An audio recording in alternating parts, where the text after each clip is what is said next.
एक फरमाइश आई है होली गीत की, खेले मसाले में होली दिगंबर,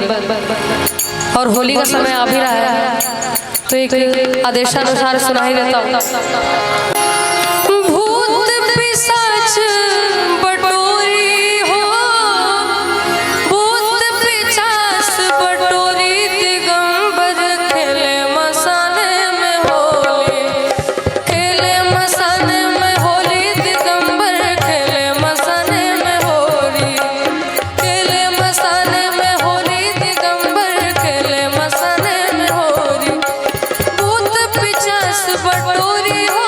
भूत पिशाच बटोरी दिगंबर, खेले मसाले में होली, खेले मसाले में होली दिगंबर, खेले मसाले में होली।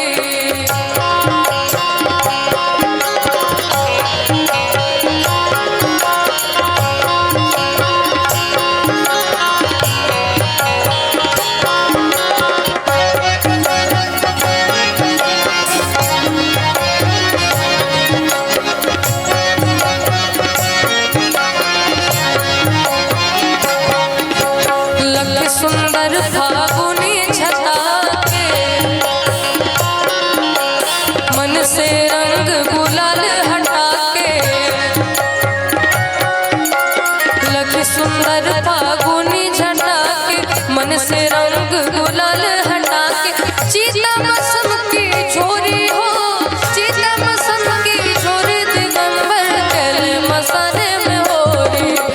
खेले मसाले में होली दिगंबर, खेले मसाले में होली,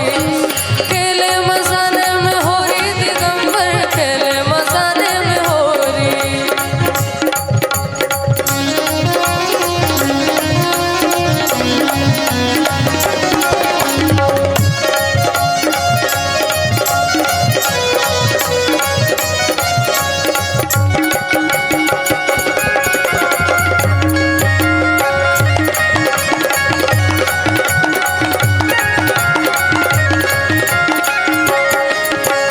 नाचत गात डमरू ढारी,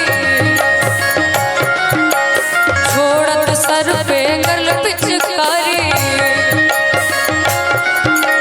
नाचत गात डमरू धारी, छोड़त सर पे गल पिचकारी, पीते प्रेत थपोरी हो,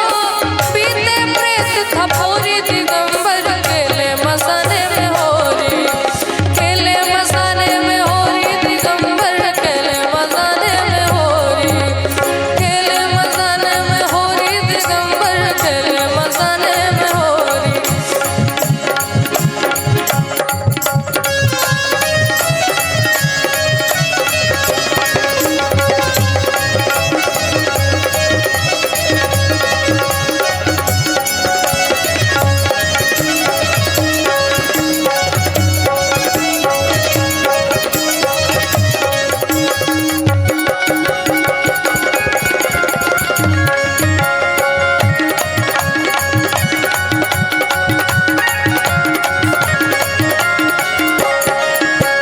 भूतनाथ की मंगल होरी,